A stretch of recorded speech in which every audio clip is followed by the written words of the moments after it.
Bom dia a todos. Eu sou Ana Gabriela, engenheira da BCP, e esse é o movimento Todos pela Construção. O movimento Todos pela Construção é um movimento liderado pela ABCP, pelo SNIC, pela Etos Soluções, pela Construliga e pelo Sebrae. E hoje nós estamos chegando ao fim dos nossos 100 cursos online, de 1 hora de duração aproximadamente cada um, né? Então, agora a gente vai para o curso de número 98, né, com o professor Alberto Casado Lorde Lins Júnior, né? Professor Alberto, ele vai falar sobre as boas práticas da alvenaria de vedação racionalizada com blocos de concreto, né? Professor Alberto, ele é engenheiro civil pela Universidade Federal de Pernambuco, ele tem mestrado, doutorado e pós-doutorado em construção civil e urbana pela Escola Politécnica da USP, ele é livre docente pela Universidade de Pernambuco e professor associado também da Universidade de Pernambuco, docente do programa de pós-graduação em Engenharia Civil da Escola Politécnica da Universidade de Pernambuco, professor de graduação, especialização em MBA da Escola Politécnica da Universidade de Pernambuco, e ele é professor convidado também de curso de especialização da Universidade Federal de Pernambuco, Universidade Federal do Pará e pela USP. Professor Alberto é coordenador do Politec, que é o Grupo de Ensino, Pesquisa e Extensão em Tecnologia e Gestão da Construção de Edifícios e Desenvolvimento de Projetos para a Produção de Vedações Verticais em Alvenaria Racionalizada e Drywall de mais de 200 edificações no Brasil. Ele coordena MBA, professor Alberto, ele é consultor também e coordenador de alguns programas do Sinduscom e da ADM de Pernambuco. Ele foi nosso consultor na comunidade da construção aqui da Bahia, da comunidade da construção também de Pernambuco, é autor de diversos livros, se for enumerar tudo aqui, a gente vai passar a nossa 1 hora de curso lendo o mini currículo do professor Alberto. E ele foi o vencedor do 3º prêmio da comunidade da construção da BCP Nacional na categoria Destaque, Implantação e Monitoramento do Método Construtivo com Alvenaria de Vedação Racionalizada. Nos ajudou muito aqui também em Salvador a conduzir o programa de alvenaria de vedação com blocos de concreto, e é com prazer que eu convido o professor Alberto a entrar na nossa sala e conduzir hoje a turma aqui com vocês. Professor Alberto, seja bem-vindo. Bom dia, satisfação muito grande estar com todos vocês aqui. É uma honra estar participando desse movimento, Todos pela Construção, e ainda mais o privilégio de estar fechando esse dia de hoje, né, com os 100 cursos, mini-cursos, palestras programados. Então, esse último dia também me enche de satisfação e de orgulho de poder participar. Bem, para iniciar, eu gostaria de agradecer o convite realizado pela engenheira Glécia, a qual eu saúdo a ABCP. Gostaria também de agradecer a engenheira Gabriela, da ABCP de Salvador e região, saudando, então, essa instituição, assim como também gostaria de agradecer ao Eduardo, da ABCP Norte e Nordeste, coordenador aqui em Pernambuco, o qual eu saúdo a ABCP da nossa região aqui de Recife. Vamos lá, vamos começar. Então, para aqueles que ainda não me conhecem, Gabriela já fez aí um breve relato das nossas atividades, a gente vai ter a oportunidade, durante aqui esse período, de estar aumentando um pouquinho mais, vocês entenderem qual é o foco do nosso trabalho, tá? Então, a gente vai falar sobre boas práticas da alvenaria de vedação racionalizada com blocos de concreto. É importante, já de antemão, ressaltar que as informações que serão aqui prestadas, a gente vai buscar ser o mais didático possível, tratando dos aspectos que tornam, efetivamente, essa alvenaria de vedação racionalizada. Eu pertenço à Universidade de Pernambuco, Escola Politécnica, vocês podem perceber aí através dos logotipos, e do programa de pós-graduação em Engenharia Civil da Escola Politécnica da UPE. Vamos lá, vamos falar um pouquinho a respeito da alvenaria de vedação racionalizada. Quem somos? Bem, o Politec, ele é um grupo voltado à criação e ao desenvolvimento de conhecimento, que fornece soluções de tecnologia e gestão para a inovação e a melhoria, tanto das empresas de construção, empresas subempreiteiras, como as entidades setoriais da construção. Particularmente no dia de hoje, muito do que eu vou falar está aí voltado a essas duas linhas principais de atuação, projeto e pesquisa e desenvolvimento. E por falar em projeto, essa primeira figura que a gente consegue observar, ela, deixa eu colocar aqui, para a gente também poder fazer algumas indicações. Então, essa primeira figura aqui, ela nos apresenta uma edificação, essa edificação constituída de duas torres, é um dos nossos projetos, é o Gran Parque Petrópolis, lá na cidade de Natal, no Rio Grande do Norte, da construtora Gabriel Bacelar. Então, duas torres, 2 apartamentos por andar, contemplando aí um total de 108 apartamentos, com 27 pavimentos tipo, cada uma dessas torres, e a área útil de cada apartamento de 103 metros quadrados. A gente tem ainda, aí, em termos de projeto de vedação vertical em alvenaria racionalizada, vocês podem observar essa segunda obra, ela corresponde ao Shopping Rio Mar Fortaleza, no Ceará. Então, é uma obra da construtora JCPM, né? É uma obra realmente de grande vulto e importante. Além do próprio shopping, tem o próprio empresarial aí do lado, como se pode perceber. Esse shopping da JCPM, ele apresenta 10 níveis de construção, G1 até o G9, em termos de pavimentos de garagem, mais a casa de máquinas lá na cobertura, 6 andares, né? E 385 lojas, aproximadamente, são contempladas aí nesse shopping. São 325 mil metros quadrados de área, e área bruta locável, ABL, de 93 mil metros quadrados. E aqui, como a gente consegue também perceber, nessa edificação aqui, a gente tem o Rio Mar Trade Center. Também é um empresarial, semelhantemente ao que ocorreu no shopping, que a gente executou o projeto de vedação vertical em blocos de concreto, o empresarial, toda a fachada dele em blocos de concreto e internamente em drywall. Ainda em projeto, essa terceira obra aqui, que o Politec e sua equipe desenvolveu, essa obra está em construção, é um multiporto em Indianópolis, na cidade de Caruaru, interior de Pernambuco, está sendo executada pela construtora Porto Engenharia. São 8 apartamentos por andar, com 17 pavimentos tipo. O empreendimento é de uso misto. Existem 10 lojas comerciais no térreo e os andares superiores residenciais. Numa área aí de 33 metros quadrados, cada apartamento aproximadamente. Então, esse prédio em particular, a gente tem as vedações verticais em drywall e algumas vedações também em bloco de concreto.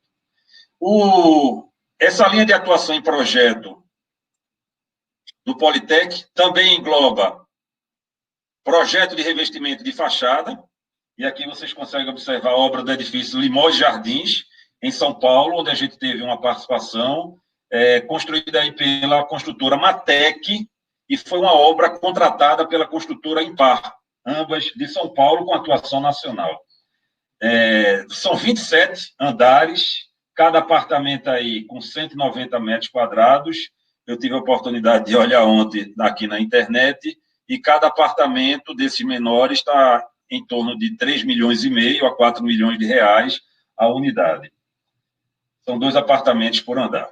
Tá? E uma última área de atuação no que confere a projeto da recuperação de patologias, notadamente alvenarias e revestimentos. Passando aqui para a linha de baixo, a gente tem a linha de atuação do Politec em pesquisa e desenvolvimento, onde se dá as nossas pesquisas através do programa de pós-graduação em Engenharia Civil, mestrado em Iniciação Científica. Ainda coordenamos o MBA em Tecnologia e Gestão da Construção de Edifícios, que está na sua 14ª turma, ininterruptas, e os diversos cursos que a gente ministra pelo país, que nos dá a oportunidade de conhecer um pouco mais da história de cada uma dessas cidades brasileiras. Importância das vedações verticais, em especial da alvenaria de vedação. Sem sombra de dúvidas, quando a gente fala do processo construtivo brasileiro, é o elemento mais utilizado do subsistema vedação vertical. Então, embora outras tecnologias estão entrando no mercado mais recentemente, ao longo dessas últimas 2 décadas, a gente tem a alvenaria de vedação em primeiro lugar. Então, isso aí realmente é indiscutível. Por outro lado, é bastante suscetível, caso não seja projetada e executada adequadamente, às patologias, né, as manifestações patológicas, tanto de fissuração quanto de trincas e até mesmo de esmagamentos. Um advento, e que é importante, e que dá a dimensão dessa importância da alvenaria de vedação, foi com a norma de desempenho NBR 15.575, já que as alvenarias de vedação, por serem muito utilizadas, elas seguram várias das exigências de desempenho, isolamento térmico, isolamento acústico, estanqueidade, etc. Se a gente considerar ainda o aspecto cultural, tem-se uma preferência muito grande pela utilização da alvenaria de vedação. Isso, muito provavelmente, decorrente da sua solidez, o seu histórico de utilização e o próprio conhecimento que a comunidade e a sociedade têm a respeito desse elemento construtivo. Em termos de custo, única e exclusivamente a alvenaria de vedação, ela deve, obviamente isso depende do tipo de edificação, mas gira em torno de 4,5%, 5% do orçamento. De qualquer maneira, se a gente for observar a inter-relação que essas vedações em alvenaria têm com as esquadrias, as instalações, os revestimentos, as impermeabilizações, a gente não tem dúvida que isso chega aí em torno de 40% de influência do custo total da edificação. Deixa eu aproveitar para quem tem mais interesse aí a respeito do que a gente está falando e a respeito do próprio Politec, vocês podem acessar, vocês vão ver aí em todos os slides, aqui o QR Code do Politec. Então, basta apontar sua câmera do celular e aí você vai direto no site do Politec e vai ter lá a oportunidade de entrar mais em detalhes dos nossos trabalhos. Tem várias publicações lá, dissertações, teses, artigos, obras que foram executadas, que estão em execução. Então, vocês têm a oportunidade também, apontando para aqueles que não têm muita familiaridade, vocês apontam aqui para esse QR Code e entra direto lá no site do Politec. Vamos andar. Então, a importância das vedações é realmente bastante grande. Bem, e com relação à distinção entre a alvenaria de vedação tradicional e racionalizada, por que a gente chamou no título de alvenaria de vedação racionalizada? Porque ela é um contraponto ao status quo daquelas empresas que ainda insistem em utilizar uma alvenaria de vedação tradicional. E como somos engenheiros, trabalhamos na área de construção civil, arquitetos, profissionais dessa área, é importante a gente falar de números e de indicadores. E nossos indicadores, todos que a gente vai estar apontando aqui, eles são todos baseados em metodologia científica, coletados em obra, discutidos com as empresas, apresentados em vários seminários. A começar por esse aqui de desperdício de bloco, né? Uma alvenaria tradicional, em empresas que têm certificação ISO 9000, PBQPH, o que você possa imaginar, atinge facilmente 15% de desperdício. Já numa alvenaria de vedação racionalizada, a nossa média é em torno de 3% a 5%. Né? De 3% a 5%. Já teve obras que a gente conseguiu atingir até 2% de desperdício de bloco de concreto.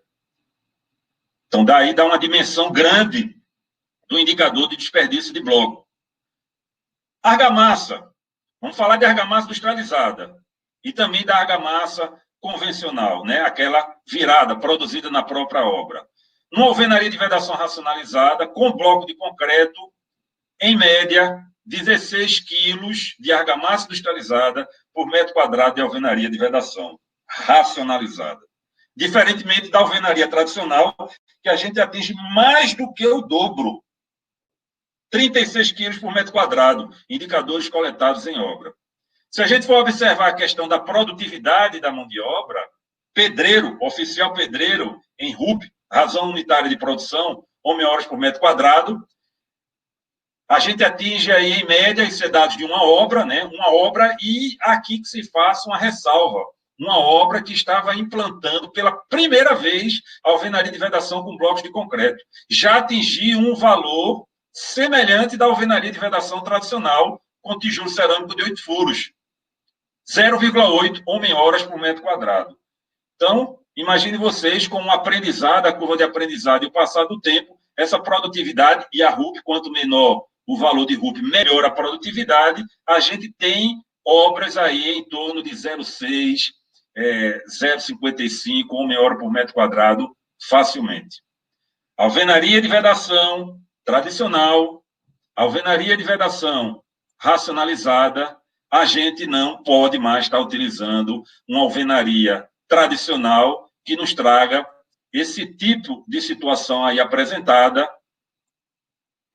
que a gente vê aqui desse lado, né? Então, a situação realmente bastante complexa de você aceitar que os seus componentes sejam transportados de maneira errônea, utilizando esse tipo de carrinho, jerica, pilhas acima da altura do operário, técnicas de execução inadequadas que vão ocasionar patologias no futuro, alvenarias sem projeto, como essa figura aqui do lado esquerdo inferior, que a gente consegue observar facilmente o que se pode ocorrer, né? Numa obra. Você esqueceu de passar o eletroduto, de ter uma espera, uma bengala na viga e rasgar a viga. Então, isso é inconcebível em qualquer que seja a obra, esse tipo de característica da alvenaria tradicional. Então, na alvenaria de vedação racionalizada, você vai ter uma alvenaria limpa, o pavimento organizado, equipamentos adequados para a execução de sua alvenaria. Então, é uma outra situação, é uma outra realidade, com produtividade, com a mão de obra treinada, uma mão de obra que realmente vai gostar do que está fazendo, então trazendo esse benefício para toda a construção, né? Então, você vê aqui o operário com uma situação mais adequada de utilização de suas ferramentas e de realização de uma obra com a qualidade desejada, tá?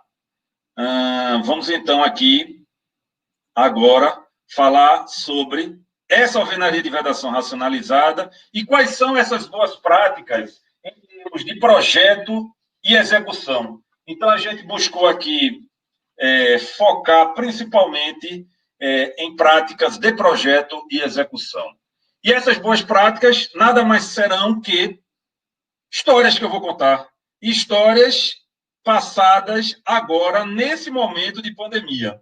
Então, eu vou trazer aqui situações pelas quais o Politec, o nosso escritório, junto com a nossa equipe, vem vivenciando nesses últimos 2 meses, em termos de projeto e alguns aspectos já relativos também à execução.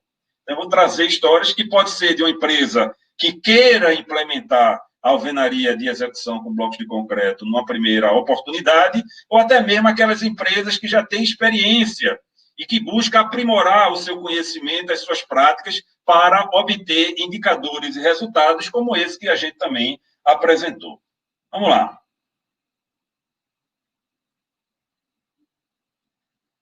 Potencial de racionalização do projeto para a produção. Então, importantíssimo isso. E aí eu começo aos causos, né? Causos esses que ocorreram agora, nesses últimos 2 meses. É óbvio que eu já passei por isso em momentos anteriores, mas eu quero ressaltar principalmente agora que a gente está em home office e que a gente tem também um contato com as empresas, né? Com os profissionais. Inserção no início do processo de projeto. Então, há cerca de 1 mês atrás, eu recebi uma ligação, um dono de uma empresa construtora, querendo desenvolver um projeto. E aí eu, obviamente, perguntei qual era a fase em que o projeto dele se encontrava. E ele disse que, olha, já executamos fundação, bloco de fundação, a gente já está no primeiro pavimento do tipo. Aí eu fiquei assim me perguntando, né? Bem, se já está no primeiro pavimento típico, é muito provável que a gente tenha um potencial de racionalização menor para a alvenaria de vedação. Não é impossível, não é impossível de se realizar o projeto, no entanto, esse potencial, obviamente, vai ser menor. O melhor é que fosse logo no início do desenvolvimento do anteprojeto. Projeto legal aprovado, a gente passa, então, para simultaneamente, eu já passei para o item número 2, desenvolver os diversos projetos. Não adianta o projetista de instalações, você desenvolve todos os projetos, estruturas, a arquitetura começa ao seu executivo, anteprojeto executivo, detalhamento, alvenaria também. No final, vocês me passam o que eu, como instalação, eu faço. Não, não funciona assim. Então, a discussão sobre a coordenação de projetos, normalmente da empresa construtora, seguindo a diretriz da alvenaria de vedação racionalizada, esses projetos devem ser desenvolvidos simultaneamente. Capacitação técnica do profissional responsável. Ao contratar um projeto, você tem que levar isso em consideração. A experiência, o conhecimento de como faz, como fazer, e o conhecimento também de como consertar. Porque se você observar que a capacitação do profissional, ela passa por ele saber fazer corretamente e saber corrigir de obras de outros que, por acaso, fizeram, deram problema, manifestações patológicas. Então, isso é importante levar em consideração na contratação do profissional do escritório de projeto para a produção da vedação vertical.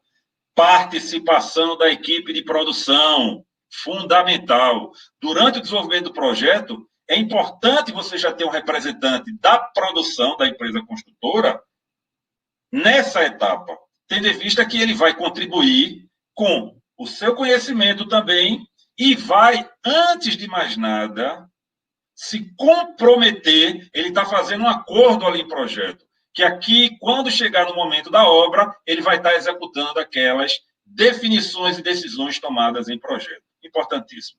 E, finalmente, o projeto para a produção, em termos de racionalização, ele é uma ferramenta fantástica para introduzir novas tecnologias na empresa.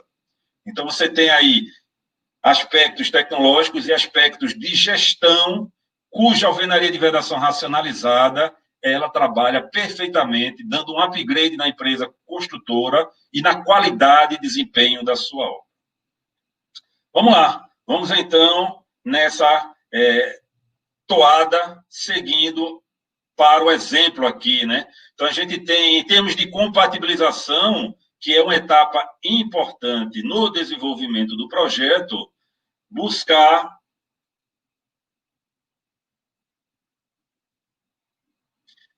então, fazer... Deixa eu acertar aqui uma cor para a gente utilizar no nosso lápis. Então, observem vocês aqui na compatibilização, e aqui é um exemplo interessante, com o projeto de estruturas. Você estudar o pé esquerdo, ou seja, a altura de piso a piso, se ele é compatível com o módulo do bloco. A altura de blocos comumente, né, tratando-se das normas brasileiras, é de 19 centímetros. 1 centímetro de junta horizontal, e você faz a distribuição da modulação vertical, estudando, em função também da altura da viga, o que é que se permite em termos de componentes inteiros, que é preferível você utilizar um componente inteiro lá na parte superior da parede de alvenaria do que um compensador, um trincho.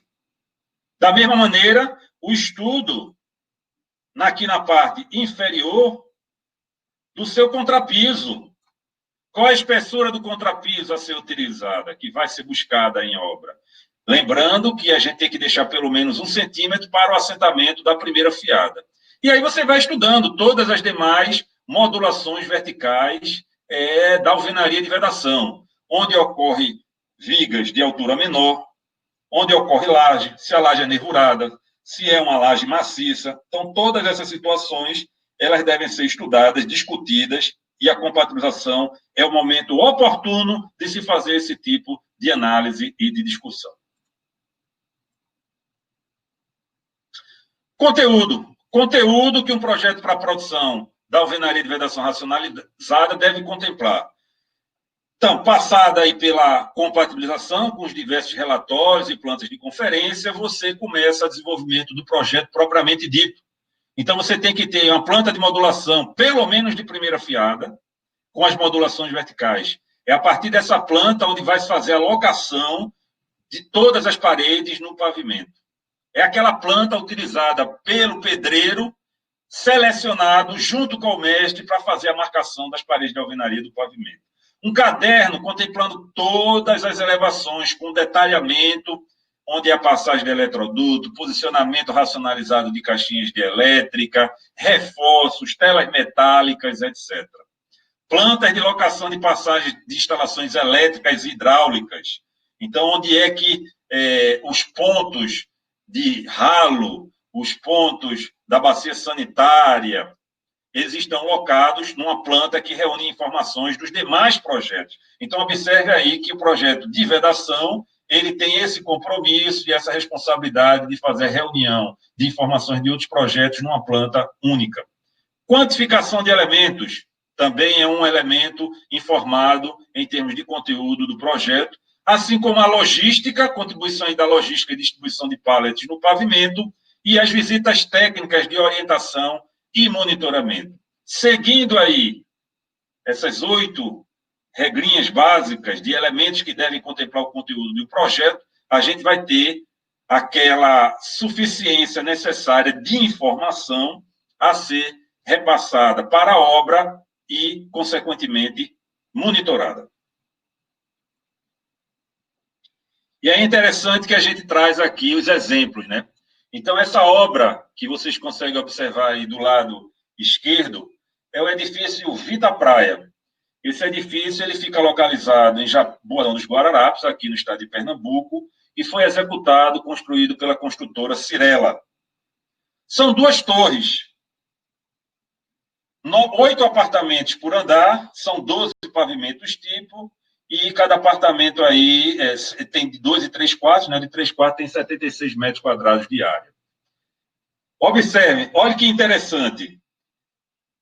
Fomos consultados para a execução do projeto dessa edificação, sendo que a torre número 1, são 2 torres, esse empreendimento, a torre número 1, ela já estava em execução. Ou seja, a construtora não conseguiria, até por tempo de desenvolvimento de projeto, de utilizar o projeto na primeira torre, porque ela já estava sendo executada. O projeto foi para a segunda torre. Tivemos a oportunidade, na época estagiário dessa obra, hoje já engenheiro, o engenheiro Vitor, ele fez todo um levantamento para o trabalho de conclusão de curso dele, que a gente orientou na universidade, a respeito da utilização dos consumos, da economia com projeto das 2 obras. A torre número 1 sem projeto e a torre número 2 com projeto. Então, aí tem dados importantes, interessantes, que vocês podem observar. Tivemos aí uma redução no consumo de argamassa de 10%. 10% na redução do consumo de argamassa industrializada. Blocos inteiros, a redução foi de 16%.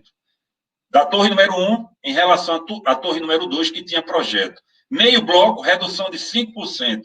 E os compensadores, foi uma redução assim fantástica. O trincho de 9, o compensador de 9, uma redução de mais da metade do que foi utilizado na torre número 1. Assim como também quase 50% do compensador de 4.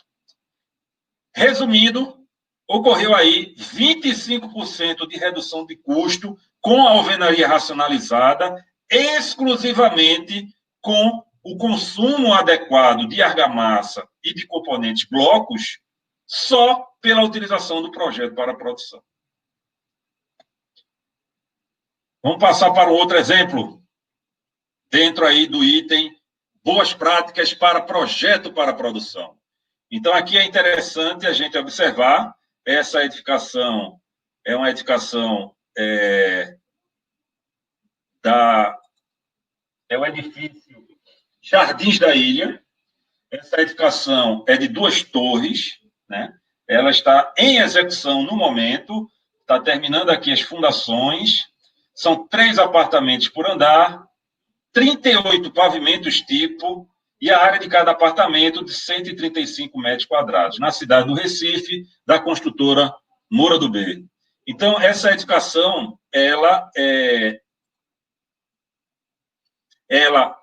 o seu projeto, ele já está sendo desenvolvido, praticamente 50% dele já está pronto, e um outro aspecto que eu gostaria de elencar é a preocupação que se deve ter com a norma de desempenho e o cumprimento dos requisitos e critérios ali contidos.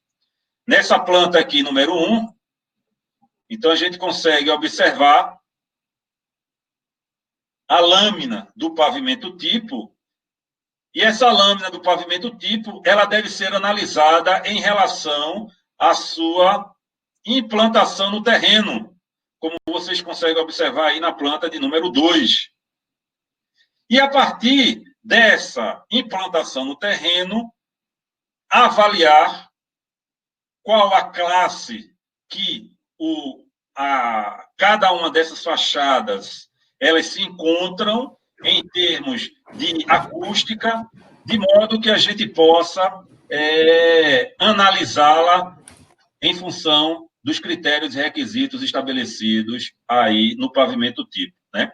Então, isso é muito interessante. E a gente começa a analisar tanto as paredes internas, paredes de divisão entre apartamentos, sala com sala, cozinha com sala, nesse caso aqui específico, como também as paredes de fachada. Então, cada cor dessa, nesse desenho da planta número 1, indica uma situação específica que a gente vai fazer o cálculo do RW da janela, né, da esquadria, o RW mínimo, que é o parâmetro para a seleção, definição e escolha dessa esquadria, como vocês podem perceber aí nessa tabela de número 4. Eu acho que tem algum moderador aí que está com o microfone aberto. Não sei se é você, Gabriela, ou se entrou aí a Glécia novamente. Dá uma olhada, por favor. Bem, vamos lá. Então, esse é o exemplo de número 2, respectiva que é o projeto para a produção. Vamos falar agora de execução, boas práticas na execução. Vocês aí têm algumas figuras, né? Então, é importante guardar o devido tempo para analisar a preparação do início dos serviços da alvenaria no canteiro de obras. Como é que vai ser a descarga do componente na obra? Quem é o fornecedor? Se esse fornecedor está capacitado? Se ele pertence a algum selo de qualidade? Quais são os equipamentos que você deve ter na obra para fazer esse transporte de forma racionalizada, né? Eu quero dar um upgrade na minha logística interna do canteiro. Então, você tem oportunidade para fazer isso. Eu nunca utilizei o garfo da grua, né, para transportar o bloco até o pavimento. É possível, plenamente possível, diga-se de passagem, né, de realizar esse tipo de situação. Então, você tem aqui, ó, o garfo. Olha que legal. Então, você tem esse garfo aqui, e aí você vai ter a necessidade de colocar também na sua obra as plataformas na fachada, de forma a que a grua desloque esse pallet para a plataforma, e aí com a patinha de elefante, como costumeiramente a gente chama em obra, você leva esse componente para dentro do pavimento e faz ali a devida distribuição conforme a planta de logística que o Politec disponibiliza, né? Em termos da distribuição dos blocos em função das paredes que serão executadas em cada fase. Então, a gente tem, em termos logísticos, normalmente, a execução da meia altura da parede de fachada e, posteriormente, você passa para a execução das vedações internas, assim como do restante da parede da fachada. Então, é importante levar isso em consideração e a etapa de preparação para o início dos serviços cumpre muito bem esse aspecto. Uma outra boa prática que as empresas têm que atentar é para a materialização dos eixos, os eixos da obra. Então, a gente estava na semana passada, exatamente na semana passada, fazendo esse tipo de discussão numa empresa construtora. Então, qual era o eixo que a gente iria adotar para a obra? Ah, tem o eixo de estrutura, mas não é o eixo que está sendo utilizado na fundação. Tem o eixo do projeto de forma. E aí vamos modificar. Bem, devagar. Estamos desenvolvendo o projeto, estamos pensando em racionalização. O eixo tem que ser único e que ele sirva da melhor maneira para todas as disciplinas do projeto, quando possível, né? Então, a ideia, a premissa inicial é você ter um eixo único, onde você consiga efetivamente realizar esse trabalho em todas as disciplinas de projeto.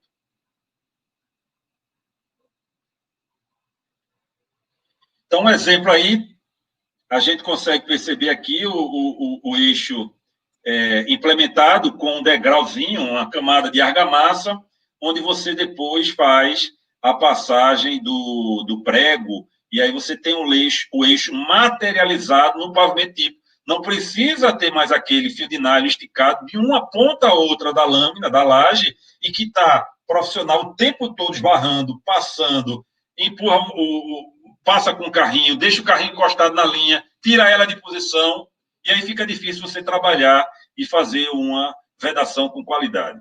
Não apenas essa é a sugestão, a boa prática. Você tem a possibilidade de fazer também esses eixos intercalados, né? Como pode ser observado aqui nessa outra figura, e também fazer, como é costumeiramente em outras vedações, utilização do pó xadrez na linha impregnada com esse pó. Então, a gente tem excelentes obras realizadas com esse tipo de prática. O pavimento fica todo desenhado na laje, né? No contrapiso, aí no caso, onde você já tem a condição de posicionar e executar, liberar a execução da sua parede de alvenaria de vedação. É uma boa prática. Detalhes construtivos, não podemos perder de vista os detalhes, né? Então, boas práticas aí. Peguei esse exemplo, e é um exemplo que, costumeiramente, chegando na obra, a gente percebe, embora tenha um detalhe no nosso caderno de detalhes que já coloque esse tipo de especificação. Então, observem aqui nessa planta, nessa figura do lado esquerdo, onde a gente tem a caixinha de elétrica. Cortou o bloco, chumbou a caixinha e aquela caixinha convencional. Foi que a construtora fez. Olha, eu não consigo passar o eletroduto porque o bloco superior vai estar em cima do furo da caixinha. Aí rasga a caixinha no seu fundo. Bem, isso não é racional. Nunca foi racional, né? Então, você tem componentes no mercado adequados para esse tipo de fim. É o exemplo aqui da segunda figura. Então, caixinhas com fundo chanfrado que lhe permite utilizar o eletroduto sem qualquer rasgo na caixinha. É só retirar o plástico circular e fazer o encaixe do eletroduto. Assim como também é um outro exemplo que vocês podem perceber aqui, ó. Executa a alvenaria e depois vem com a serra circular. A serra copo, você vem fazendo esses furos e encaixando as caixinhas também específicas para esse tipo de abertura realizada no bloco, com o devido encaixe do eletroduto, sem ocasionar quebra da parede, rasgo na parede e, consequentemente, desperdício de material. Vamos aos exemplos. Sempre interessante a gente falar dos nossos exemplos, né? E tudo que a gente vem falando aqui é sempre na prática, as boas práticas. Então, essa edificação aí é o Ocean Pontal, ou Pontal Oceânico, muitos chamam assim também. Ela fica aí localizada no Rio de Janeiro, Recreio dos Bandeirantes, é um projeto nosso, executado para a construtora RJZ Cirela, lá no Rio. Então, é um grande residencial, um condomínio residencial, é um novo bairro, né? Costuma-se dizer assim que é um novo bairro lá no Rio de Janeiro, ali no Recreio dos Bandeirantes. Cada edificação dessa, ela é constituída de um térreo com uma planta, depois a gente passa para o segundo ao sétimo pavimento com uma planta e o oitavo pavimento com uma planta diferente e a cobertura idem. Então, é um projeto que foi bastante desafiador nesse sentido. Esse primeiro volume de obras contemplou 7 torres, como essas que são apresentadas aí na figura, como essa daí em particular, essas, que aí a gente consegue ver uma mais e outras 2, só um pedaço delas. São 157 metros quadrados de um apartamento de 3 quartos, também tem de 2, e são 12 apartamentos por andar. Todo em alvenaria de vedação racionalizada com blocos de concreto. Só para vocês terem ideia do desafio, para cada pavimento desse existiam 30 modulações verticais diferentes. E contemplamos em projeto todas essas 30 modulações verticais diferentes. Observe aqui, locação dos eixos e aprovação do modelo como as boas práticas. A questão do eixo. Então, a gente tem eixo aqui, a gente tem eixo aqui, a gente tem eixo, terceiro eixo vertical e um quarto eixo vertical. E apenas um eixo na horizontal. Então, o estudo, a análise do pavimento, levando em consideração os critérios de definição do eixo, levou a essa marcação, essa alocação de eixos. E aí eu coloco, né, 2 dicas importantes em termos de lâmina do edifício, que é você ter eixos, a distância da parede a ser locada, ela não pode, ou pelo menos não deve ser, né, maior do que 10 metros, porque normalmente 10 metros é a trena que o pedreiro utiliza. Então, ele vai utilizar a ferramenta dele, o equipamento dele de medição, para fazer a locação. E aí, se tiver um eixo muito longe, ou ele vai ter que fazer um novo eixo auxiliar, e isso vai impactar aí na produção, no controle da própria atividade. Então, isso é um aspecto muito interessante. E essa figura aqui de baixo, que apresenta mais alguns detalhes construtivos, isso aqui é um ar-condicionado de gaveta, né, aquele de janela, muito utilizado ainda em algumas obras no Rio de Janeiro. Então, foi feito um detalhamento aí para o dreno desse ar-condicionado, com canaleta na parte inferior. E o interessante é que uma prática é a aprovação do modelo. Muito interessante. Então, se reuniu na obra, após executado um apartamento, todas as equipes envolvidas em projeto e em execução. Então, tinha cerca de 20 pessoas, até por ser uma empresa construtora grande, então a participação aí dos projetistas, das diversas especialidades, e a gente teve a oportunidade de explicar as soluções adotadas da alvenaria, e isso foi sendo aprovado para ser replicado nos demais apartamentos e nas demais torres dessa edificação. Uma boa prática, então, a aprovação do modelo. Estamos chegando aqui ao final, e aqui, essa é uma última obra que a gente gostaria de apresentar. Esse projeto também está nos seus finalmente, essa obra está atualmente em execução, começando aí os pavimentos, pavimento térreo, e é o empresarial Rio Mar Trade Center 4 e 5, localizado na cidade de Recife, Pernambuco, da construtora JCPM. Então, essas 2 torres são empresariais, né? Elas estão ali ao lado do Shopping Rio Mar, e é uma obra também desafiadora no que diz respeito aos elementos, aos detalhes que estão sendo desenvolvidos para ela. São 2 torres, a gente tem aí pavimentos atípicos e o pavimento tipo. Nos pavimentos atípicos tem o térreo e mais 6 pavimentos distintos, com alvenarias, com drywall, diferentemente. Toda alvenaria aí é em bloco de concreto. Então, vocês podem observar, através dessa planta, o detalhamento, principalmente aqui no térreo, onde as paredes chegam a ter aproximadamente 7 metros de altura. Então, a necessidade dos reforços aí é premente, de forma a dar a segurança, a estabilidade a essa parede e ela ser utilizada sem qualquer problema. Adicionalmente, a gente tem também os pavimentos tipo, né? E aí, esses pavimentos, essas 2 torres são iguais, é importante frisar que existem 4 distintas configurações para os pavimentos tipo de cada uma dessas torres. E são 23 andares cada uma dessas torres. Edifício empresarial Rio Mar Trade Center 4 e 5. Bem, a gente já está aí cumprindo até se estendendo um pouco mais, porque aí os detalhes são importantes, dentro do nosso tempo estabelecido, e eu gostaria, finalmente, de agradecer a todos por essa oportunidade. Estamos à disposição, vocês podem, mais uma vez, nos contactar através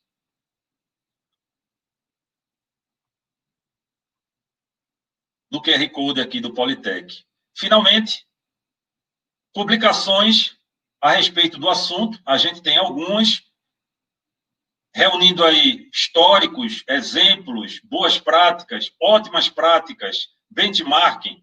Então, essa primeira publicação aqui é da própria ABCP, a gente teve a oportunidade de desenvolver ela alguns anos atrás, sobre todos esses aspectos que foram aqui comentados nessa palestra.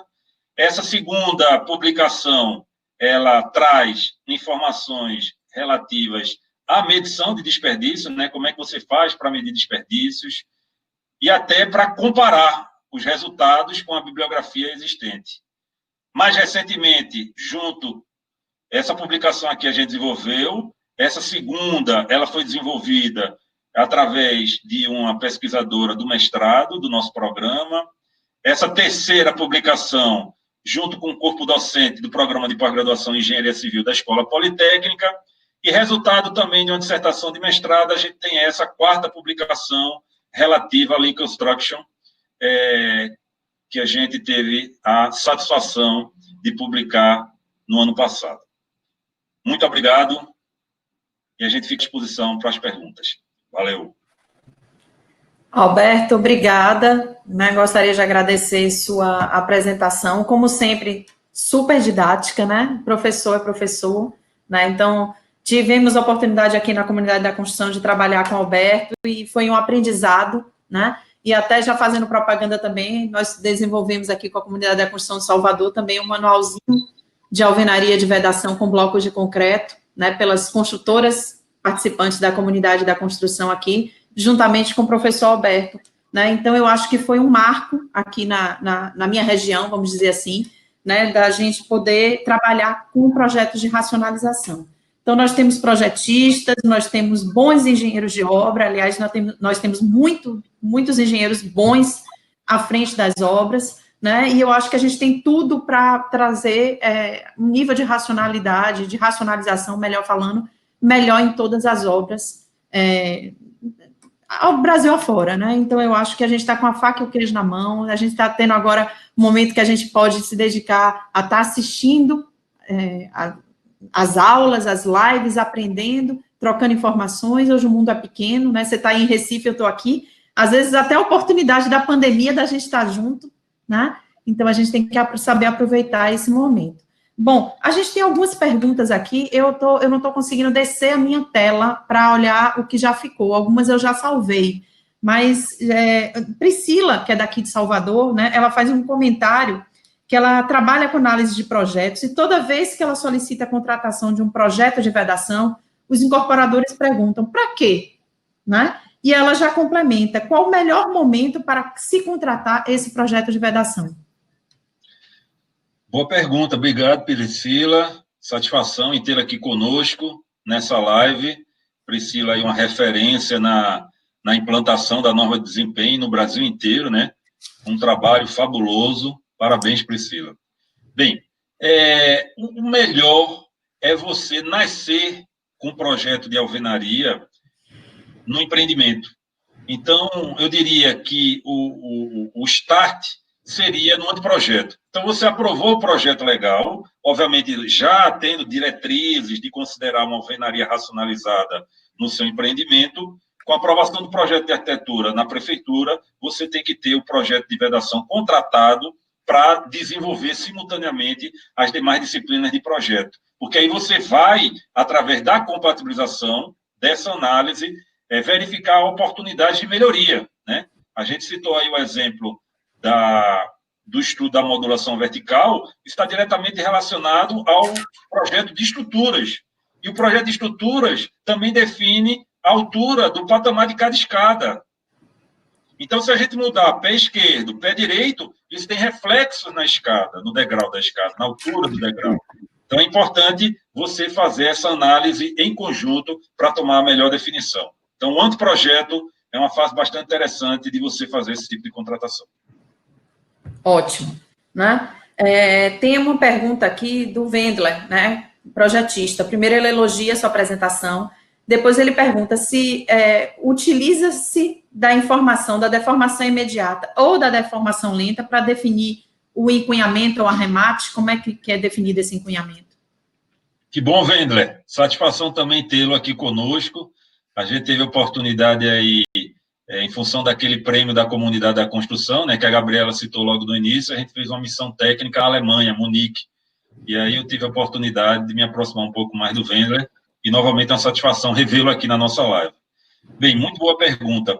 A gente tem a oportunidade, ainda na primeira reunião, ou previamente à primeira reunião de compatibilização, de solicitar do projetista de estrutura a planta de isodeformação. Então, essa planta de isodeformação é que nos vai fornecer os dados necessários para a análise de onde estão previstas tanto as deformações localizadas, as flechas, os pontos de concentração. E, em função da análise dessa planta de isodeformação fornecida pelo projetista de estruturas, a gente vai fazer os nossos reforços, pilaretes, vigas, utilização de telas, juntas, etc. Então, as soluções existem, elas têm que ser aplicadas e os projetos disponíveis têm que ser corretamente utilizados. Tem alguns construtores, quando a gente chega, que ela até comenta assim, eu gosto de contar os causos, né, como a gente fez aqui na apresentação, que é isso que alimenta o imaginário aí dos profissionais. Alberto, nunca me pediram essa planta.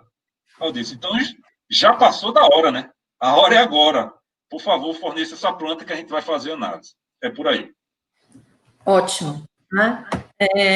Alberto, tem algumas outras perguntas aqui. Teve uma pessoa, essa eu não consegui identificar, né, porque sumiu aqui na minha tela, que ele pede para explicar melhor sobre marcação dos eixos em lajes para fazer projeto. Eu deixei a sua apresentação aí aberta, justamente porque se você quiser precisar voltar em algum slide aí para tentar fazer esse comentário. Ele está falando da locação, né? De eixo. Eu acho que sim. Bem, então vamos colocar essa planta aqui, que é lá do Ocean Pontal, lá do Rio de Janeiro. Então, qual é a ideia? Se você tem... Vamos ver essa situação aqui, ó. Você tem esse eixo, esses dois eixos aqui, deixa eu aprimorar aqui a apresentação, utilizando as ferramentas disponíveis, e nesse sentido, essa plataforma aqui é bem legal. Olha, então você tem aqui esse eixo, esse outro eixo, e obviamente esses eixos aqui, eu já adianto para vocês, que eles têm mais de 10 metros de distância. Claro, ele pode até ter 20 metros de distância um do outro, porque qualquer ponto que você pegar entre esses dois eixos, obviamente vai ter menos de 10 metros, que aí está compatível com as trenas metálicas, de preferência, né? Hoje em dia, graças a Deus, a gente já não vê mais aquelas trenas do passado, então, que lhe permite fazer uma boa alocação. Então, uma dica, em termos de projeto, é essa daí, a questão dos 10 metros. Uma outra dica também interessante na definição desses eixos é você verificar o ponto onde tem menos obstáculos, né? Isso é importante. Então, o eixo X aqui, ele dá um bom exemplo dessa situação. Ele está passando justamente no corredor. Então, observe que no corredor, você não tem paredes em grande quantidade transversais, até por ser um corredor, e aí esse eixo ele vai ter uma liberdade de posicionamento para que você também possa utilizá-lo da maneira mais fácil. É muito comum a empresa construtora utilizar o eixo da estrutura, até porque é uma das primeiras etapas da execução da obra. Então, é fundamental que você discuta em concordância com o projetista de estruturas a utilização do eixo, se o eixo está bom ou não para a alvenaria, e que se acorde junto com a empresa construtora. Porque um fato que ocorre, Gabriela, a obra iniciou, você pegou o projeto de alvenaria, não tinha visto antes, eu estou utilizando esta estrutura, e definiram lá em projeto um outro eixo. Liga lá para o projetista de vedação para ele mudar o eixo. Bem, eu preciso do projeto agora. Se a gente for trabalhar para mudar esse eixo, relocar tudinho, aí coloque dias e esses dias serão dias perdidos, né, de um trabalho que já foi executado no passado. É quase um novo projeto, né? Quase um novo projeto nascendo. É reprojeto, né? Exatamente. Tem mais uma pergunta aqui do Ricardo Moreira. Ele pergunta se vocês já estão utilizando a metodologia BIM nos projetos. A gente teve uma oportunidade aqui no nosso escritório, no Politec, de fazer todo um treinamento, de fazer uma implantação em uma obra do BIM, sendo que esse assunto, ele demanda a necessidade, né, uma demanda colocada pela empresa construtora. Então, o que eu tenho observado de uma maneira geral é que as empresas construtoras ainda não implementaram o BIM internamente, como ele deve ser efetivamente realizado, né? O BIM, ele é uma ferramenta, ele não é o Revit, como é muito utilizado, ele é uma ferramenta, ele não é o processo é o BIM. Então, exige a implantação por parte da empresa construtora, como coordenadora do projeto, assim como dos demais projetistas. Não é BIM você pegar uma única empresa e ela modelar os projetos de outros projetistas e entregar uma determinada solução para a construtora, né? Dentro da especialidade exclusiva dela, por exemplo, instalações.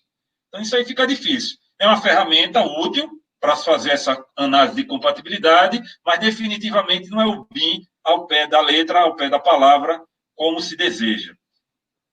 Acredito que a médio prazo essa vai ser uma realidade ainda maior entre as empresas construtoras do Brasil.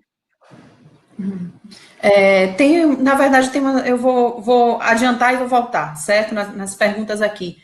A Bárbara, ela até pergunta se a palestra vai estar disponível. Ela vai estar disponível, Bárbara. Eu coloquei aí no YouTube, né, no Todos pela Construção, né? Provavelmente em 24 horas, no máximo 48 horas, ela fica disponível, né? Eu coloquei aí o link para vocês. E aí a Michele pergunta qual a importância do treinamento dos colaboradores na obra para a boa execução do projeto, e a Bárbara aproveitou e comentou na sequência que a mão de obra ainda é muito arcaica, né, que é necessário, né, treinar a equipe para executar a atividade, principalmente para ler projetos. Então, essa questão da capacitação, do treinamento, como é que você pode fazer um comentário para a gente? Obrigado, Bárbara. Tem várias Bárbaras aqui participando hoje. Eu já vi pelo menos umas 3 aqui no chat, viu, Gabriela? Eu não sei qual delas eu acho que é a mesma. Eu acho que é Bárbara Couto. Ela está participando bastante aqui. Que bom. Tem uma Bárbara também que está dizendo aqui que é lá da obra do JCPM. Então, bom dia ao pessoal, a equipe lá do JCPM. Satisfação tê-los aqui conosco também, né? E é importante porque a gente vem fazendo algumas reuniões justamente nessa pergunta que foi realizada. Essa participação da produção enquanto desenvolvimento do projeto é uma premissa básica, né? Porque aí você faz os acordos. E acordo feito é acordo realizado. Porque senão ele fica sem compromisso também, né? Então, um acordo feito durante o desenvolvimento do projeto com um representante da equipe de produção é fantástico. Alberto, a minha construtora é uma equipe pequena, reduzida, e eu não tenho um engenheiro da obra ainda definido que vai para aquela obra. A gente ainda está desenvolvendo o projeto. Tudo bem, sem problema. Mas, com certeza, você tem ou um coordenador de obras, que vai permanecer na empresa, ou um diretor técnico. Então, essa figura tem que estar lá participando. Afinal de contas, não são tantas reuniões assim. Então, essa figura tem que estar lá participando. E, no canteiro, tem que se fazer a apresentação do projeto à equipe de produção. Então, é chamar pedreiro, é chamar mestre, é chamar servente, e é toda a equipe de gestão da obra, é o estagiário, é o engenheiro residente, é o técnico de edificações, é o cachimbo. Cachimbo? Bem, deixa eu decifrar o que é isso aqui, né? Não estou falando de fumo, não, minha gente. Cachimbo é o nome do profissional que atua aqui em algumas obras e que ele faz a vez do eletricista durante a execução da estrutura. E por que ele é importante, por exemplo, Gabriela? Porque é ele que vai ter aquela planta de furação de elétrica para colocar a bengala dentro da viga para descer o eletroduto e você precisa rasgar a parede. Então, observe a importância que tem de você levar essa informação para a obra, né? Então, e a gente tem esse costume, graças a Deus, de ir nas obras, bota no barro e mostrar como é que faz. Então, isso é um... E, a partir daí, a equipe de produção lhe trata até melhor, viu? O pessoal é bem amável e faz aquela convivência ser bastante proveitosa e a gente tem uma satisfação grande de estar sempre na obra. Na verdade, é uma mudança de cultura, né, Alberto? Então, a equipe toda tem que estar envolvida. Não adianta o engenheiro contratar um projeto e ele ficar na gaveta se o pessoal não sabe executar, né? Eu acho que é uma mudança de cultura na empresa, né? Então, você tem toda a razão.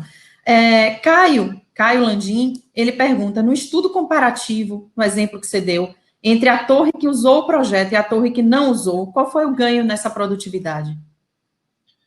Olha, em termos de produtividade, eu não vou querer me lembrar efetivamente, mas se eu não me engano, a gente teve ali uma redução do prazo total de execução da edificação em torno de 15 a 30 dias, só pela implantação do projeto de alvenaria. Eu queria destacar, deixa eu colocar aqui, e aí você vai ter a oportunidade. Então, veja, no nosso site, mais uma vez, está aqui o QR Code, estou colocando para vocês aqui na tela. Vocês apontem aí a câmera do celular e vocês vão direto lá. Então, lá no site do Politec, você tem uma aba que é Biblioteca Virtual. Nessa biblioteca virtual, a gente tem o trabalho do engenheiro Vitor, que foi esse trabalho que ele tem esse indicador também de produtividade, além de outros indicadores que foram coletados daquela obra. Está muito interessante. Foi um trabalho tão bacana que ele foi publicado, Gabriela, na revista Concreto e Construção. Então, é um artigo publicado com a prática de obra que a gente levou e detalhou os dados. Então, está tudo lá. Então, fica à vontade para entrar no site e obter também esse artigo. E é uma prática interessante também, porque a gente, em obra, além de medir, a gente ter o fato de ter esses dados, quando a gente publica, né, ter esses dados na mão, porque muitas vezes o pessoal de obra mede um monte de coisa, mas isso acaba se perdendo para a próxima obra, né? Então, eu acho que se a gente tornar a prática de publicação não ser nada tão científico, mas também ser técnico, né? Eu acho que a gente consegue crescer. Eu acho que o engenheiro de obra ele tem tanta coisa boa, né? Tanta coisa à mão, tanta coisa boa, e às vezes esse registro ele é difícil de ser feito. Então, quando a gente faz essas cartilhas da comunidade com indicadores, ou uma publicação num congresso de algo prático de obra, eu acho que é super importante até para a gente ter o registro. Então, muito bom acessar aí o Politec para que a gente possa ter esses dados à mão. Eu acho que Glécia colocou aí à frente, eu não coloquei, Glécia, o casado, justamente porque ele está voltando, às vezes, na apresentação. Então, por isso que a gente deixou a apresentação, porque ele vai precisar voltar algumas vezes, foi o combinado. Tiago, ele pergunta se o projeto de alvenaria pode ajudar na definição do projeto de instalação. Deve. Eu não sei se eu vi aqui também no chat, tem o Tiago Muniz, lá da Gabriel Bacelar, participando. É ele mesmo que pergunta. Satisfação, Tiago. Grande tê-lo aqui também, reunido na manhã de hoje, né? Tiago uma pessoa, um engenheiro com bastante experiência e que vem aí contribuindo para a construção aqui da nossa região, com as práticas, com as ações, né? Ele pensa, ele age e ele traz o resultado. Eu tive uma experiência de uma obra, inclusive foi uma das obras que a gente citou aí, acho que a primeira obra, que a gente foi lá numa obra em Natal, Rio Grande do Norte, com um projeto de vedação, e o pessoal estava com dificuldade, era a primeira vez que utilizava, e o mestre estava com dificuldade de executar. A gente chegou lá de manhã cedo, e o mestre estava com dificuldade de executar o pré-moldado de concreto da verga de porta, porque tinha um detalhamento na lateral, descendo um invertido. E aí Tiago pediu licença, eu fiquei lá conversando com o engenheiro, apresentando, tirando dúvida, percorrendo a obra. Aí Tiago, dá licença aqui, Alberto. Aí ele foi lá junto ao carpinteiro, pegou a forma, né? Você faz assim assado. Não deu meia hora, essa forma estava pronta. E aí ele disse, qual é a dificuldade? Bem, não tinha dificuldade, né? Então, é do tipo assim, o Tiago, satisfação tê-lo aqui também conosco. E a pergunta dele foi com relação ao projeto de instalações, né? O projeto de instalação deve, e eu vou dar um exemplo para você, exemplo prático, umas boas práticas que a gente falou aqui na apresentação. Então, depois de executar todas as elevações, elas executadas, a gente posiciona o bloco num determinado ponto, a caixinha de elétrica num determinado ponto do bloco, para você ter as caixinhas sempre posicionadas naquele ponto e ser racional, para o chumbamento ser efetivado exatamente naquele ponto. Perfeito. Depois disso, você sobe o eletroduto está passando ali pela caixinha e bate na viga. Então, aquele ponto da viga, onde vai ter a bengala, a furação, esse ponto, ele deve ser levado de volta para o projetista de instalações para ele atualizar a planta dele, para não ocorrer, o que algumas vezes já ocorreu em obra, a gente chegar lá na obra, ó, o projeto de instalações aqui não está batendo com as vedações. Aí eu digo, deixa eu ver. Quando eu vejo, observo assim, não vai bater mesmo, porque foi feita aqui a furação de elétrica baseada na racionalização da alvenaria e tem que atualizar o posicionamento da caixinha de elétrica, do ponto do projeto de instalações. Então, ele tem que passar por uma atualização mediante essa racionalização que se faz do posicionamento das caixinhas de elétrica também. Então, aí é um exemplo. O Ricardo Ballman Neto, ele pergunta, em relação ao conforto térmico, se há algum estudo comparativo entre blocos cerâmicos tradicionais e o bloco de concreto. Eu não sei se quando ele fala bloco cerâmico tradicional é o tijolo de furo na horizontal, né? Não sei se é bem isso. Né? O Tiago também tinha feito uma pergunta de qual a importância de contratar todos os itens de projeto. Então, já fiz as duas, porque a gente está estourando um pouquinho o nosso tempo aí. Vai 2 em 1. Tá bom. Obrigado, Ricardo, aí também pela pergunta. Essa pergunta é clássica, né? Todo local onde a gente vai é uma pergunta que aí você tem que falar das vantagens e desvantagens do bloco cerâmico e do bloco de concreto, né?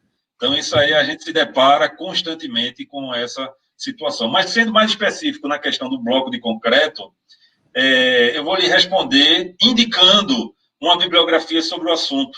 Então, teve uma outra live aqui também, nesse programa da BCP e parceiros, sobre alvenaria estrutural.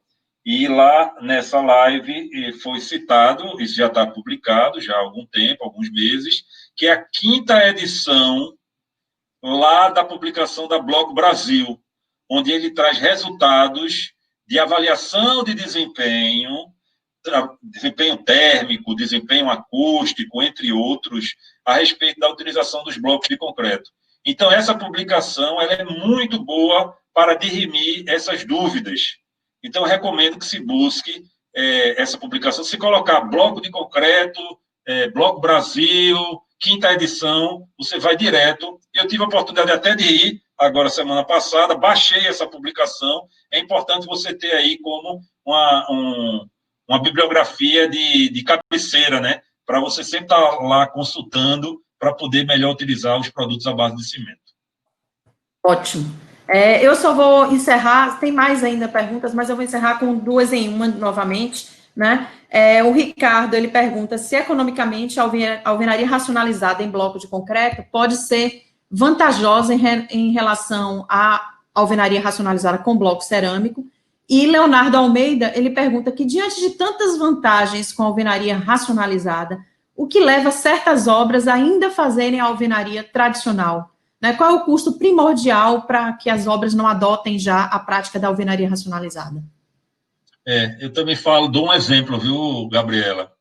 Eu fui, isso há alguns anos atrás, uns 10, 12 anos atrás, uma construtora bastante tradicional e, assim, bastante conservadora também nas suas práticas.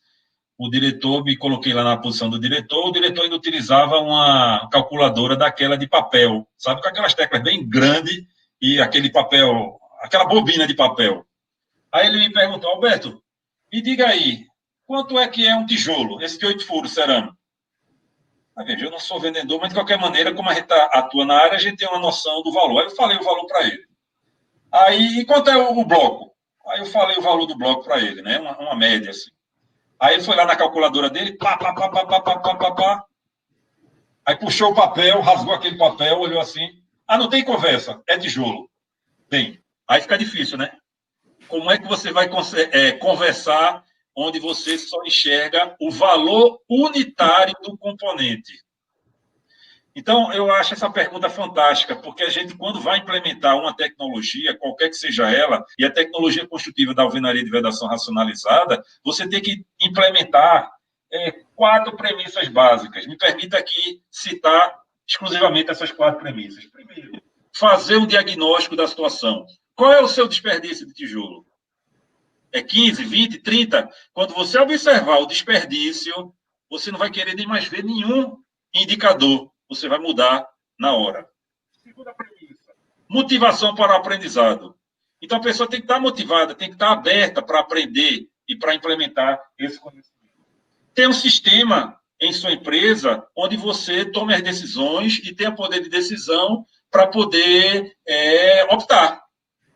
E, finalmente, tem que ter recursos, né? Você não implanta nada se não tiver recurso. E não falo só o recurso financeiro, o recurso de tempo das pessoas para implementar. Então, essas 4 premissas, que eu costumo dizer são premissas básicas, estudadas, tem bibliografias que falam de implantação de tecnologia racionalizada, elas são fundamentais para você tomar essa decisão. Alberto, a gente vai chegar aqui no fim, eu vou aproveitar e vou fazer só um comentário. A gente, na ABCP, a gente tinha uma planilha, né?